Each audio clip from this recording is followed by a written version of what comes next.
This episode is brought to you in part by the American Homebrewers Association, makers of the free Brew Guru mobile app. If you love brewing beer and saving money on beer when you go out, you need Brew Guru in your corner. The app offers a searchable database of homebrew recipes, including popular craft beer clones and hundreds of winning recipes from the National Homebrew Competition. What's more, Brew Guru has a map of money-saving deals at breweries, beer bars, and homebrew shops. Grab the free Brew Guru app for iPhone and Android devices and follow the path to good beer. Welcome to Basic Brewing Radio for Thursday, September 13th, 2018. I'm James Spencer. Here at Basic Brewing Radio, we're all about home brewing. This week, Fal Allen, brewmaster at Anderson Valley Brewing, talks about his new book, Gose, Brewing a Classic German Beer for the Modern Era. Fal will give us some history of this tart, subtly salty style and share some tips on brewing it ourselves. If you go to basicbrewing.com, you can find archives of our audio and video shows, our DVDs, our brewer's logbooks, and other basic brewing gear, including our tie-dye silicone pint. You can follow me on Twitter and Instagram at Basic Brewing and find our show page on Facebook. We have a cool Basic Brewing app on iTunes and Amazon.com, and we're found all over the place where fine podcasts are served up. If you do us the favor of rating us on iTunes and maybe leaving a nice comment, they say that will help new listeners to find us. And if you want to support us financially, check out patreon.com/basicbrewing, and there you can get recipes, and you can get early releases of videos and exclusive videos and all kinds of stuff.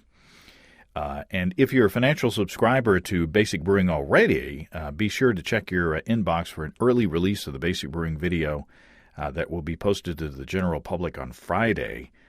This one featuring my Instant Pot version of Ed Nicholson's habanero hot sauce. My habanero plant is still going strong, so I'm going to keep on making more hot sauce. It gives me, when life gives you peppers, you make hot sauce. And last night, I used some red jalapeno glaze that Steve gave me on some baby back ribs that I cooked in my Instant Pot, too. So it's getting spicy around here. I went to the store yesterday and picked up a family-sized box of Monster cereal, blueberry, not blueberry, blueberry. It's blueberry-flavored, I guess, or something similar. In the past, I've brewed a Frankenberry Weiss and a Count Chocula Milk Stout for our Halloween show. But this is the first time that I've come in contact with blueberry, and the first time I'll be brewing a blueberry beer. I have an idea of what I want to do, but I don't want to spoil it now by announcing it yet.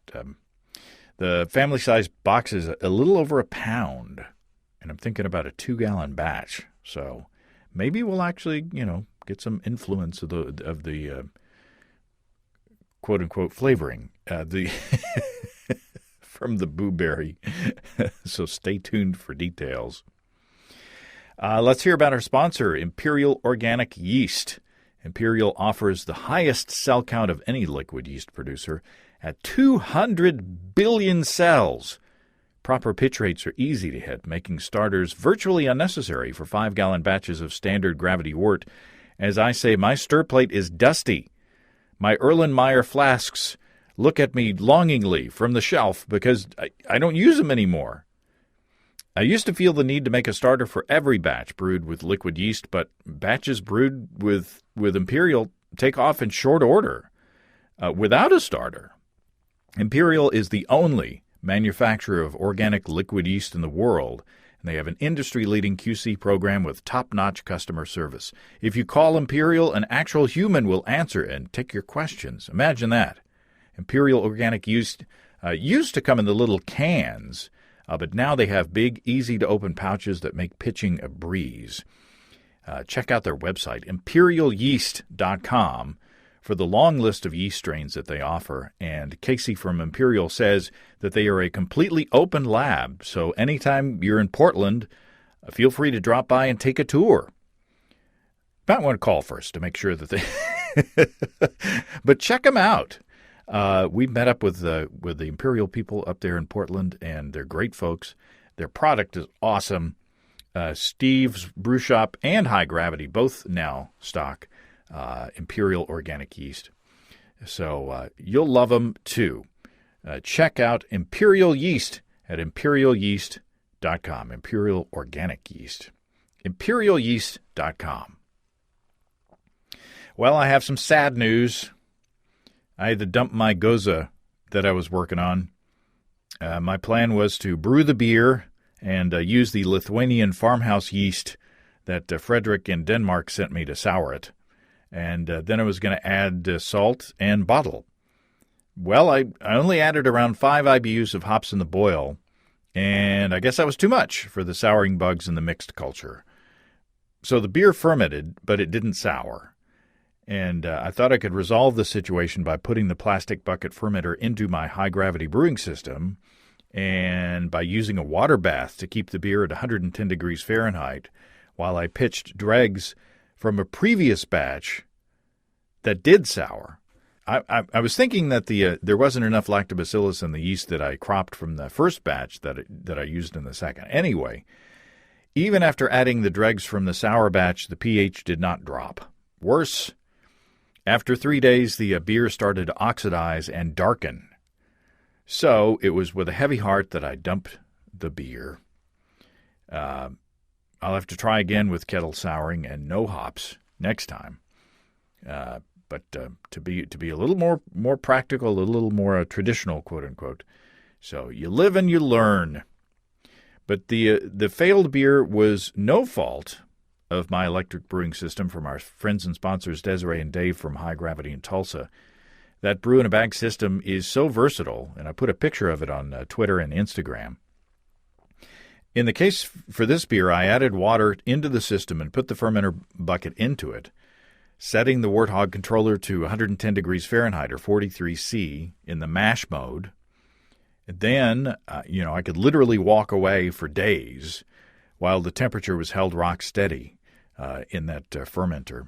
I wanted to encourage, the lactobacillus to get to work. And I have used this technique to sour beers successfully in the past, but in that case, I used glass carboys where I could fill them up to the top and, limit the amount of headspace over the wort and therefore limit the oxygen exposure so it wouldn't, oxidize. But one of the nice things about using the high-gravity system in this way is that you can do wort souring in the wintertime and keep the lactobacillus nice and warm and happy, even if the rest of your house is cold. It's the same principle as the yogurt setting on your Instant Pot, but with my high-gravity system, you can sour 5 gallons of wort instead of just a small amount of yogurt in the Instant Pot. Anyway, High Gravity has a variety of configurations of electric systems and Warthog controllers that you can just use to brew normal beer if you want to. If you don't do brew in a bag, you can move into 2 or 3 vessel systems from 5 gallons to 2 barrels. And the High Gravity crew uses an electric system for their Pippin's Tap Room brewing, along with a Warthog controller. So you know that they know what they're talking about. And the systems are robust. Check all of them out at family-owned and operated highdgravitybrew.com and use the promo code EBC75BB to save $75 off your electric gear purchase. It's highdgravitybrew.com. Okay, let's talk to Fal Allen about how you can successfully make a delicious Gose. Well, Fal Allen, welcome to Basic Brewing Radio. Well, thank you. Good to be here. Thanks for having me. Yeah, I enjoyed your book, and it inspired me to do an attempt on the style of my own, which we may talk about here in a few minutes. But how long have you been associated with the style, and where did you pick up interest in it? I had never heard of Gose 5 years ago, and I don't think a lot of people had. And we were futzing around, our lab manager and myself. He has since moved on to run Seismic Brewery, good guy, Andy Hooper. We're just kind of messing around with the idea of doing a sour mash beer, which I'd tried before and had not been successful at. And Andy tried one, and the results were undrinkable. And I said to him, "Well, what do you think we did wrong?" And he said, "I don't know, but I'm going to find out." And Andy's a really smart guy, and so I figured if Andy was going to find out, I better do some research on my own, and I better figure some things out that we could talk about. So we both did some research and came up with very similar conclusions that we could do a few things to improve the process. And we're sitting down talking about it at our pub one day, and a local homebrewer, a guy named Mike Luparello, came in and would sit down with us, and he said, "Oh, that sounds like an awesome way to make a Gose." And both Andy and I said, "A what? A Gose?" And he said, "Yeah." And so we went and did a bunch of reading, and yeah, he's right. This does sound kind of like a cool way to make a Gose, brew house souring. And we thought, well, now we have a style guide, goal, and we went out and bought a few Goses so we knew a little bit better about what we were aiming for, and then we brewed one, and it turned out pretty good. We were lucky in that, and it kind of just went from there. We developed a beer that my boss thought, that he said, this beer has legs. And I was like, really? You think sour and salty is going to go somewhere in the world of IPAs? And he said, oh, yeah. And, sure enough, he was right. So the whole thing was very serendipitous. We didn't have a plan to brew a Gose. I certainly didn't think that anybody would buy a sour, salty beer in America. And, Mike Luparello and the owner of the brewery, Trey White, they had vision. I lacked vision. And Gose is a style, according to your book, that has almost died 2 or 3 times in its long history. So talk a bit about that. Where did it come from? Gose is a German style of wheat beer, and some people think there's a family of these sorts of wheat beers. Berliner Weiss and Belgian Wit might be included in them. Brohan, Lichtenheiner. Records are difficult back in the day. There weren't a lot of records kept. What were kept were often in Latin or some form of Old German, and so it's really hard to know from those records exactly what was going on. But it looks like a town called Goslar came into existence about 1,100 years ago, maybe a little older, and people had been living in this area for several thousand years before that, but there wasn't really a town. There's certainly a place where people would stop, and when the town started to really grow up, they started to brew beer, obviously. I think if there are any more than about 4 people in a spot, one of them back then said, well, we should brew some beer. And a town rose up called Goslar, and it's a town in what we used to call Eastern Germany. It is kind of midway between Berlin and Leipzig. It's a little west of both of those towns. And they started making a beer, and there's a river that runs through Goslar called the Gose River, and they named the beer after the river, Gose. And it started to get accolades fairly early on, and that's how we know it existed. People started talking about it, but we don't know a lot about it. Back in the day, really, there were 2 families of beers. There was a brown beer that was made with barley, that was very alcoholic, probably spiced with gruit or some sort of spice mix. And then there were white beers or wheat beers, and they were made with wheat, and they were lighter. Probably initially weren't sour, although maybe, but soon after they were brewed, the bacteria was part of the ferment, and they were sour beers. And Gose comes out of that latter family, the lighter wheat beer that was sour. The towns around Gose started to imitate the beer, so they, there are lots of references to different towns in between Leipzig and Goslar that made a Gose.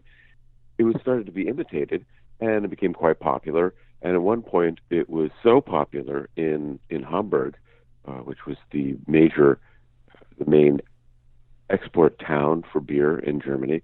It became so popular in Hamburg that they actually passed a taxation law on imported beers to kind of tamp down its popularity.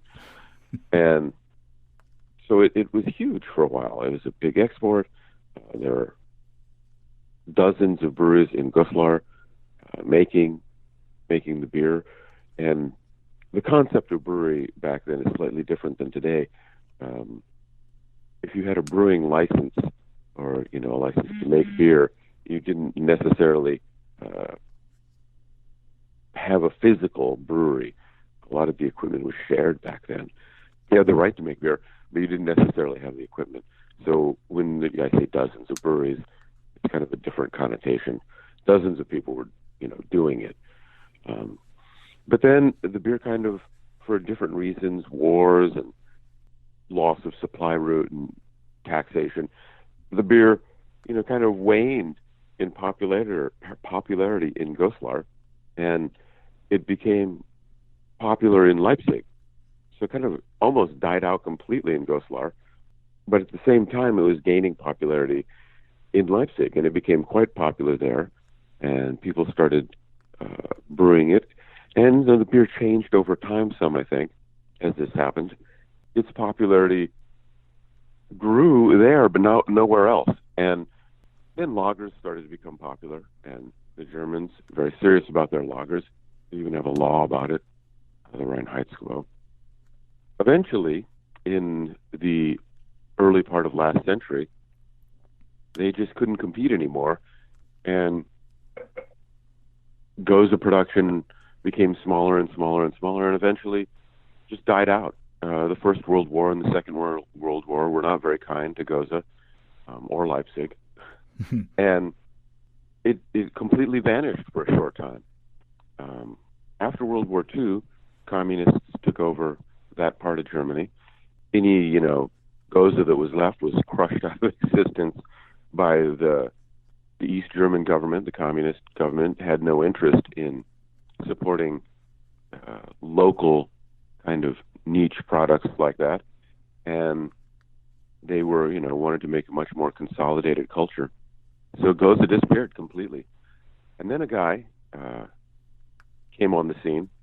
His name is Lothar Goldhahn. He decided, he had a background and a degree in running hotels and restaurants, and he decided that he wanted to open a restaurant.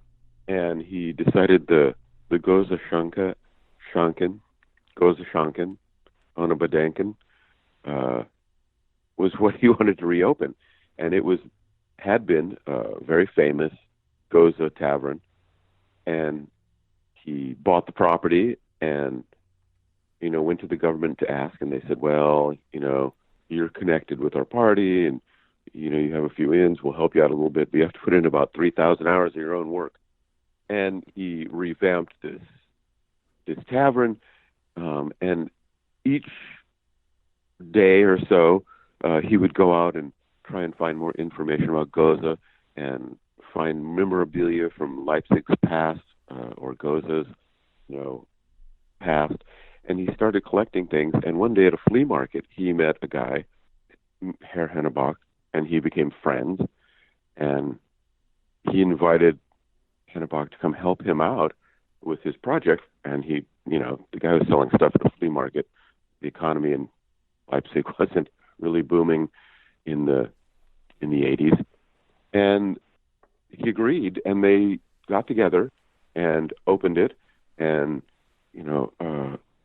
Goldhahn had, his idea was to make an authentic Gose, and so he found a brewery that would do it for him, and he did a bunch of research, and he got a bunch of guys together who were old enough to have, drank Gose back in the day, and he brought his new version of Gose to them.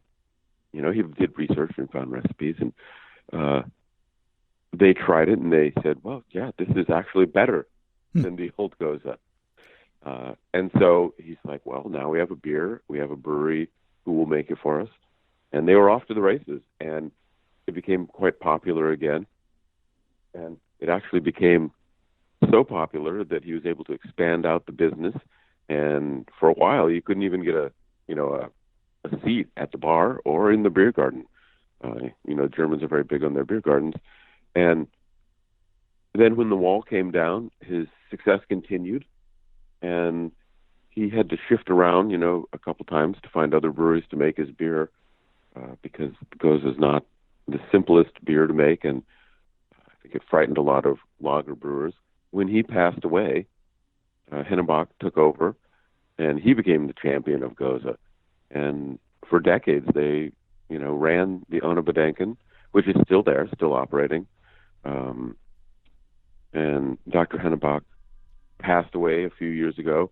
He didn't live to see the revival of Gose. I'm sure he would have been thrilled to see his beer, which he nurtured for so long, make this transition from being a kind of niche beer from Saxony now into, really a global brand of beer.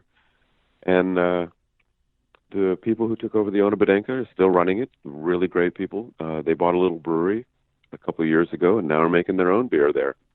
It's kind of a fantastic success story. And you describe sort of three eras of Gose throughout history, and the way that they might have been, the character of those three types of Gose throughout time. But what, if you were to describe Gose to someone now as what is, sort of the idealized version of the style, what would it be? Well, I think today's Gose is, depending on, which Gose you have, the American brewers a little want to make things a little crazy and different. So if you're talking about just your straight Gose, like our Holy Gose that we make at Anderson Valley, or the Gose served at Ona Bedenken, or, other people's Westbrook's regular Gose, I think you would describe it as, a sour wheat beer has a mild sourness, crisp and very clean, and it has a slightly minerally or saline quality. I wouldn't say it was salty in any way, but saline maybe. And it's, sprightly and refreshing and has a lot of wheat character. Where does this, you don't think of, necessarily putting salt or, into a beer, or a beer having a saline quality. Where did that come from? Where did that originate? Well, that's a good question, and we can't answer that for sure, but I postulate a few theories in the book, and, when I was very fortunate. When I went to do my research in Germany, I ran into a guy, and his name's Benedict, and he was kind of obsessed with Gose, and I just kind of found him online, and I flew into Berlin, and he was getting into Berlin on the same day to go visit some friends, so he took me with him, and they have a brewery there, a little brewery, and they make Berliner Weiss. It's traditional Berliner Weiss, and they're one of the few small breweries that are still doing it. And we got to discussing different things, and Benedict was very helpful, and because he's German and he reads German, speaks German way better than I do. So he was able to translate some of the older texts for me. And he said, "Well, you're going to Goslar, right?" I said, "Oh, yeah." He said, "When you get there, taste the water in the river and tell me what you think." I said, "Okay." Because my assumption had been that, the Gose River ran through an area where they did a lot of mining and picked up a lot of mineral content. But I got there and I hiked out of town so I could get, some fresh water from the river and tasted it. And it was not saline or minerally, particularly. A little bit minerally, but definitely not saline. So, it could be that the water was different 1,000 years ago. 1,000 years is a long time. Maybe the river tasted different back then. But I don't think so. That's not the kind of thing that changes that dramatically over time. Mm-hmm. So the region that it's in is called the Harz, and I'm sure I'm mispronouncing everything German here, but that region had salt mining in it. And, salt was a very valuable commodity back in the day. Some places would not be able to put salt in beer. But in that region where it was so plentiful, it was certainly affordable enough to put into beer. And, I don't know if you've seen people put salt in their beer. It's kind of a thing I've seen in some of the Northwest areas, Wyoming, Utah, Colorado. I'll see sometimes people put salt in their beer, and it gives the beer kind of a fullness. And I found records talking about brewers putting salt in their beer, not necessarily Gose, but in other beers to give it fullness. So I suspect that at some point in Goselar's history, their brewers started using salt, putting a little salt in the beer to give it a little more fullness, maybe give it a unique character. And it was plentiful in that area and not expensive, and so they could do it. And when people tried to emulate the Gose style in nearby towns, they did the same thing to achieve, a little more fullness in the beer. That's my guess. So we're talking to homebrewers here. So everybody wants to formulate a good recipe. So talk about how much salt you would put in a 5-gallon batch. Oh my God, I can't. I'd have to get a reference there. I don't know, not much. In the book, I talk about how much salt you should use, and I think the important point here is that you're hoping to achieve a mild salinity or mineral note. You definitely don't want to make the beer salty, so you definitely don't want to use like a handful of salt in a 5-gallon batch. If you give me a second, I do have one of the books here. I can just take a look. Yeah, I'm looking here at the Sequench Sour from Dogfish Head. They call for those guys. What do they know? What do those guys know about beer? They call for about half an ounce or 15 grams. It seems like to me that it ranges, like for instance, the Strong English Gose from Gordon Strong. He puts about a third of an ounce or 10 grams of kosher salt. Well, and again, what does he know? But yeah, Gordon, for God's sakes, he only knows everything. So it ranges. I guess there's another one from Tiny Bubbles from Eric Rose of Hollister Brewing Company. He puts in 0.21 ounces or 5.9 grams. So we're not. So yeah, you're not talking about a huge handful of salt there, but just enough to give it just a hint, I guess you'd say. Yeah, and I think all the recipes in the back, I went through them and made sure that they were kind of relatively even-handed.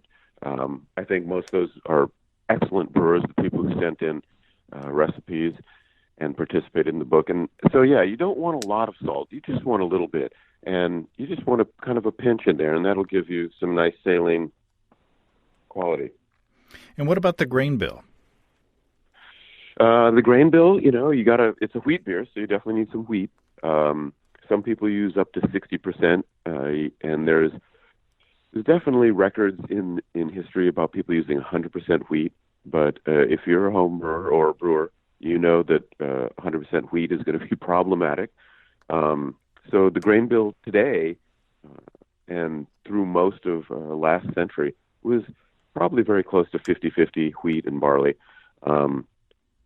Talk some about air drying malt, which is was a thing back in history, and you can air dry both your barley or your wheat malt, giving it different flavors than you would have from normal malt today. Yeah, and you said that air drying instead of drying by heat gives the grain sort of a more raw character. Yeah, it's raw, grassy, clover, hay. Flavors are hard to describe, but it certainly is not the roasty, biscuity, bready flavors that we associate with malt today. I'd never heard of air drying malt, and every maltster that I contacted had never heard of air drying malt. So, but there's ample discussion of it in the historical record. So I went to a friend of mine who grows some wheat on his property and got enough to try an experiment. And I malted it myself, which I had never done before, so it was kind of cool to do. And then I air dried it, and sure enough, the flavors that most maltsters had described that were probably going to, come out of the experiment were what I got. I think a lot of maltsters taste the malt along the way, and the kind of the universal thing was like, well, you can do it, but here are the reasons you don't want to do it. Here's the problems you're going to have, and it doesn't store well. So once it's, I suppose there should be air quotes around dried, because it's not as dry as a kilned malt ever. It's got so much moisture that eventually it's gonna mold. So if you're making air dried malt, you need to use it within a few days, or certainly within a few weeks. You can't store it over winter. It doesn't have any biscuity flavor. It's very kind of like raw and green and grassy. But the beer that I made from it was very interesting. And again, one of the things that I talk about in the book is how different brewing is today than it was 500 years ago or 800 years ago. The equipment was certainly almost all wood. They didn't have any instruments for measuring anything. They didn't have a thermometer. They didn't have a hydrometer. They certainly didn't have a densiometer. They couldn't take a pH reading. So it was all kind of, by the seat of their pants.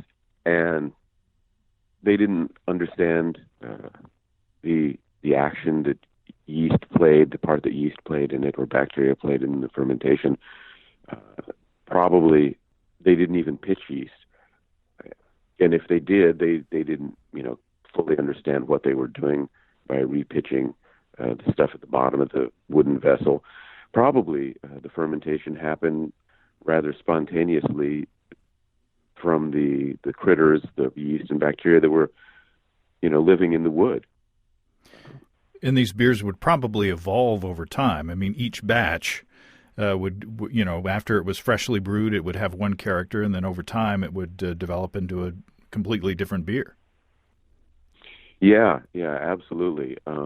I was very fortunate to work for Merchant de Vin back in the day, and Charles and Roseanne Finkel, who own it, would not often, but occasionally take me with them on trips. And one time we went out to England, and we were visiting the Samuel Smith Brewery, and I was lucky enough to have a discussion with Humphrey Smith, who owns Samuel Smith, and he's quite an eccentric character. And he'd bought an older brewery in a nearby town, and it was one of these steam-driven wooden breweries. Everything was wood, and everything was run by this giant steam engine, and the fermenters were wood. And I was a young brewer, and I said to him, "Wow, what was the beer like that that was coming out of this brewery when you bought it?" And he said, "Oh, it was wildly inconsistent."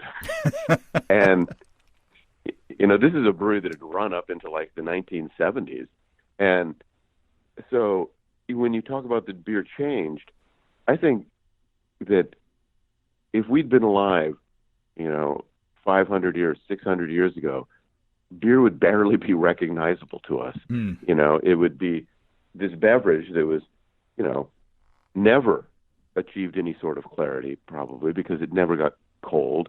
It was probably served relatively fresh, lest it get sour. Like I said earlier, there were two types of beers. There were big, heavy, strong brown beers that were made with spices, and those beers were sweet and alcoholic.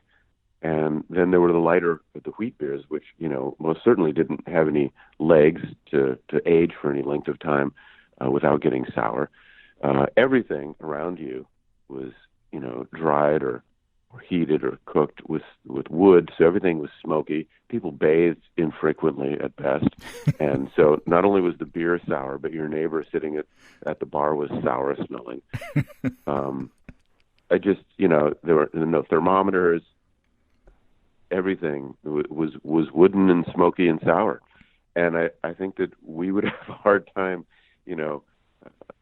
getting on board with some of the flavors that we would find in our local taverns 600 years ago. Yeah, you talked about the local innkeeper or the barkeeper, kind of judging the patrons by their experience with Gose, and either giving them a younger one or an older one, depending on their perceived preference for the beer. Yeah, I think that you gotta keep in mind perceived preference is kind of maybe a polite term. I think if they had Gose that was going off, getting a little more acetic, a little more vinegary than they liked, there were some patrons who liked that, so they knew those people and served them that. But I think that if you're a visitor from outside of Leipzig, young kid showing up, they may have served that to you too, because they were trying to, just get it out of there as fast as they could before it became complete vinegar. So nowadays we have more modern techniques for achieving a delicious and tasty sour component. You talk about souring pre and post fermentation. Kettle souring nowadays, even yesterday, I saw some comment on Twitter where someone was, sort of disrespecting, kettle souring as, something less than, souring that's done over time in a barrel or something like that. So I take it that you think that kettle souring for a Gose is a legitimate, and sound practice. Yeah, I don't think you can use it for everything, and certainly it produces a different kind of beer than souring in a barrel. But the people that are poo-pooing it either don't understand the process or are trying to make just the point I made, that it's very different, and you shouldn't try and pass off like a barrel-aged sour beer that you brewhouse soured a week ago. They're just very different processes. I don't think one is necessarily better than the other. Better is, very subjective. I would say that kettle souring is a technique that makes a very clean and bright and manageable sourness, but it's not going to have the depth or complexity that you would find from a beer that you made in another method. I don't think one's better than the other. I just think you have to be honest with yourself and your customers about what you're doing and what you're hoping to achieve. You're not going to get a whole lot of funk in a beer that is kettle soured or brewhouse soured. And if you're hoping to make a super clean, or a clean, bright Gose, you're not going to really achieve that by trying to do it in a wooden barrel, out in your barn. If you want more funk, there are ways to achieve that in the brewhouse souring, but that has its own limitations, and even then it's not going to be as complex or have the same depth that you'd get from barrel souring it. So, what's your target pH when you brew a Gose? Again, that depends on what you hope to achieve. Our target, pH at Anderson Valley is somewhere in the low 3s, 3.2, 3.3. And then there's some discussion in the book about the difference between pH and TA. So those are two different kind of measurements of the amount of acid. pH is a much easier one to read, so that's kind of what we talk about mostly as brewers. But we try and also get, the quality of the sourness to be where we want. And you're talking about a lactic sourness that is nice and clean and tart, and not acidic as far as being like a vinegary character, which to me kettle souring would be perfect for, right? Absolutely. If you're ending up with acetic acid in your kettle or brewhouse souring, then you may have some real problems. The brewhouse souring, I talk about this a lot in the book, all the kind of different methods that people are doing and the different ways you can go about achieving it. But it's a fairly straightforward, easy enough to do thing. you mash in like a normal beer, and then you run off in the kettle. You get your wort off your grain because there's a whole bunch of bacteria in there that you don't want, and there's also oxygen in there that is entrapped by the grain bed, and you don't want oxygen in the process.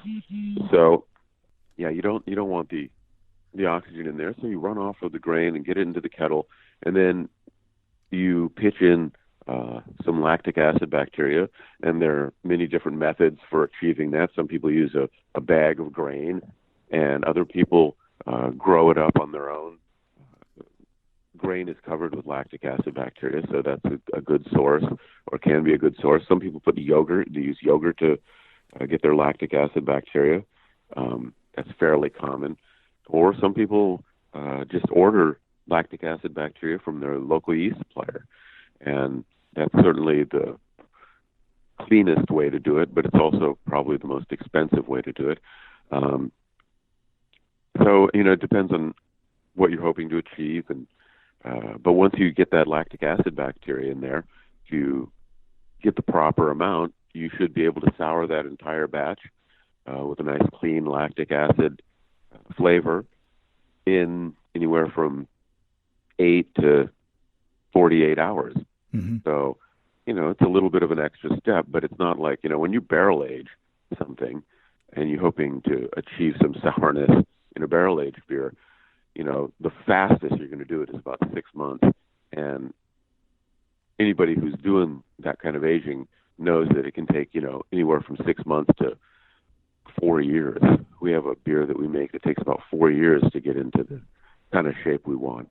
And so, barrel aging, I think if you talk to anybody who's been doing it for any length of time, who's at least honest, will tell you it's super complicated. They probably don't even know what's going on in each of those barrels. In fact, I know they don't.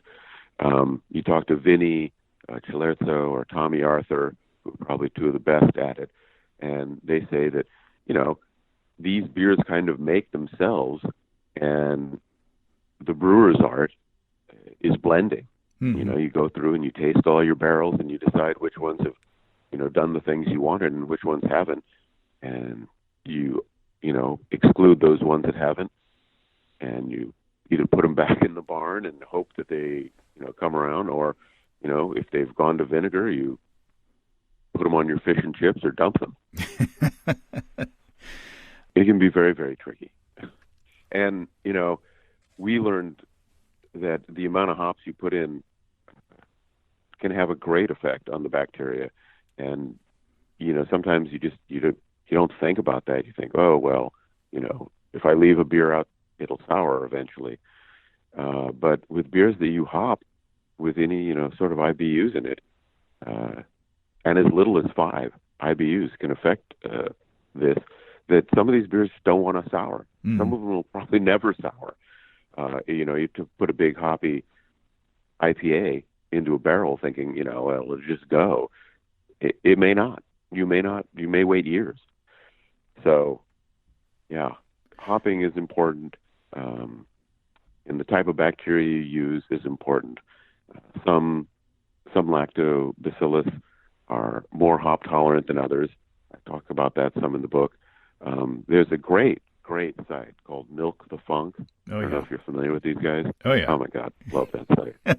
Those guys, I stumbled on them while doing research for the book and got sucked into this rabbit hole that I thought at one point I felt like I was, being sucked under by some sort of, big, hairy, infected monster. I just thought I'd never get out of because it was so interesting. I kept reading and linking to another article and like, oh my God, these people, they are so amazing. We got really smart people doing really interesting research that I don't think people have done before, and certainly they haven't documented it in quite this way. So any of your listeners out there, Milk the Funk, they got a Facebook page and a wiki page, and it's just filled with fascinating, interesting, way out there brewing stuff. Yeah, it's an excellent resource. One thing that we didn't talk about is spices. Where do spices come into the Gose? Yeah, Benedict and I discussed this some, and I think Benedict's of a different opinion than I am about spices. And the whole question of spices is a very interesting one. If you do any reading on Gruit, I don't think that there's any really conclusive. I don't think anybody really knows exactly what Gruit was, because there's some discussion about Gruit being spices, and then there's some discussion about Gruit being the yeast slurry, and Gruit certainly at some point in time was a spice mixture that people used in brewing, particularly brown beers, but probably all beers. Gruit rights were owned by the king, and there was an edict that all beer must have Gruit in it. And so I don't think that a whole lot of people would violate that rule. And Gruit was a way for the monarch to tax people, and oftentimes brewers would pick up their malt from a location where the Gruit was already mixed into it. So definitely there were spices in beers, and there's lots of documentation of the spices that were used and what kind they were. So all beer at some point in the past, I believe, was probably spiced. And hops were not part of that spice mixture at first. And later, hops came into vogue, and there are a lot of reasons for this. Some people have postulated that there's a conspiracy theory and nefarious reason for using hops because they're a sedative, and they didn't like the more aphrodisiac effects that Gruit probably they postulate they say it had. I don't find a lot of evidence for that. I think that the main reason that people made a switch from using spices to hops is because they were economic reasons. Hops preserves the beer way better than alcohol or other spices do. They keep lactic acid bacteria and other bacteria from growing in your beer. And there's a couple different passages in different books that talk about the reason the brewers have switched from using Gruit to hops is because you can make beers that are a quarter as strong, because alcohol was the main thing that kept beer from going sour back in several hundred years ago. And then they started using hops, and like, oh my God, I don't have to use 40 pounds of malt per gallon. I can use 10. And it's just simple economics. They're like, I can make this drinkable product. I can sell more of it because people that are drinking my beer, instead of having, 2 and passing out, they can have, 4 of them.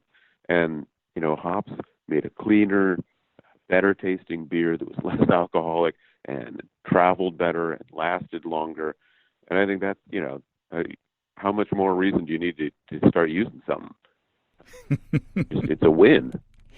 And so, hops became, they got used, and the spices got phased out for most beers. And, and there's a few examples of beers that have survived that use spices in them. And, Belgian wit beer is one of them. There's some other regional beers, but by and large, people don't use a whole lot of spices in beer. And they certainly didn't through most of the last century. Gose is an exception to that. And Gose coriander somehow got to be the one spice that people used. And there's some pretty good literature about people using spruce as well in their Gose several hundred years back. But coriander seemed to be the one that kind of won out.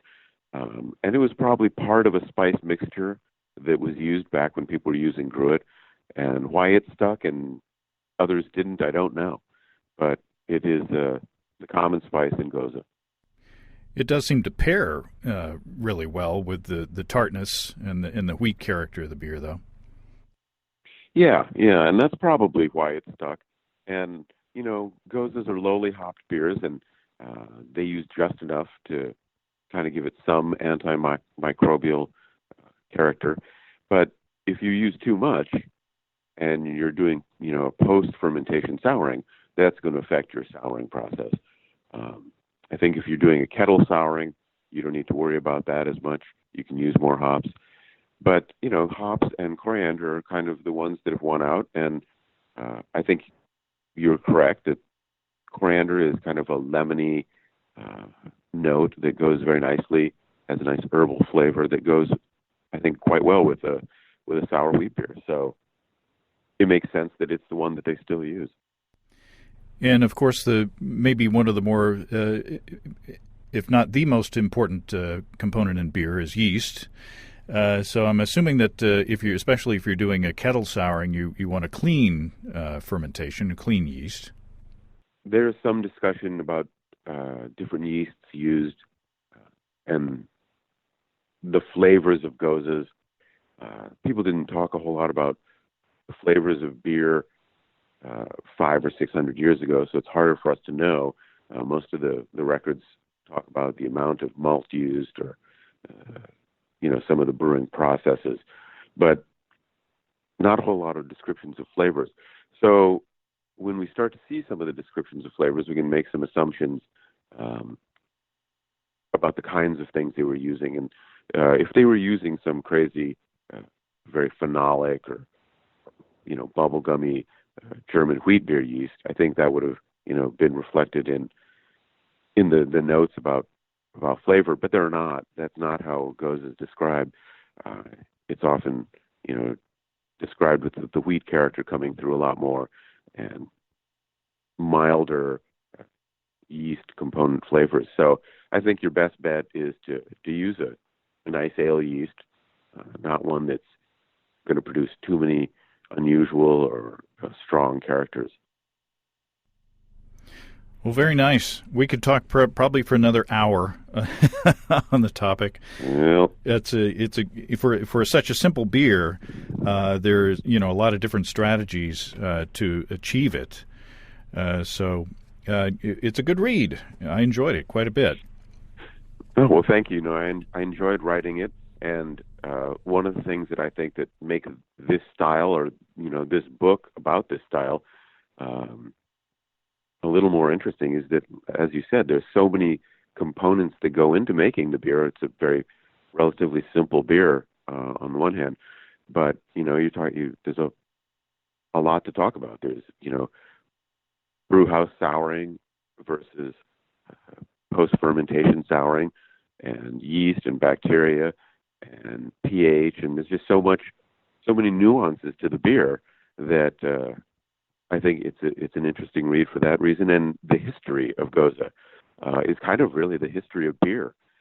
You go through the changes from using spices or gruit mixes to using hops to the changes that lagering brought about in the brewing industry. And it's interesting to think about what other beers we have missed that have died out because of the rise of the lager. Well, and thanks to homebrewers largely, we are sort of rediscovering a lot of those that are coming back, and perhaps those will be a subject of a future book. Yeah. No, not by me. I'm never writing another book ever because there's so much work. Brutally bashing to my ego when we went through the first technical edit. I was like, killing me here. No, it was a good process. I enjoyed doing it, and maybe I'll have enough time to do another one when I retire. Awesome. Well, I appreciate the conversation. It was fun. Yeah, thank you. Thank you for taking the time to talk to me about it. Well, thanks again to Fal. I'm going to try again to brew a Gose. Next time, I'm going to follow a more predictable route, like those described in Fal's Gose book. I'm not going to wing it next time with, yeast that I got from a friend in Denmark. The yeast did work for another beer that you will see in an upcoming Basic Brewing video. But, next time I'm not going to risk dumping another Gose beer. I'm going to follow the rules in the book. In the meantime, if you have brewing questions, show suggestions, or just want to say howdy, write to james@basicbrewing.com or just fill out the contact form on basicbrewing.com. And please don't forget to tell us where you're from. Thanks to everybody supporting us through our Patreon page. Special goodies are coming your way. Check that out at patreon.com/basicbrewing. Be sure to check out our DVDs, Extract Brewing and Partial Mashing, Stepping into All Grain, Low-Tech Lagering and Decoction Mashing, and Introduction to Wine Kits. You can find them all on our site. Get a free Basic Brewing bottle opener with any DVD combo, and you can check out our Basic Brewing shirts in the store, too.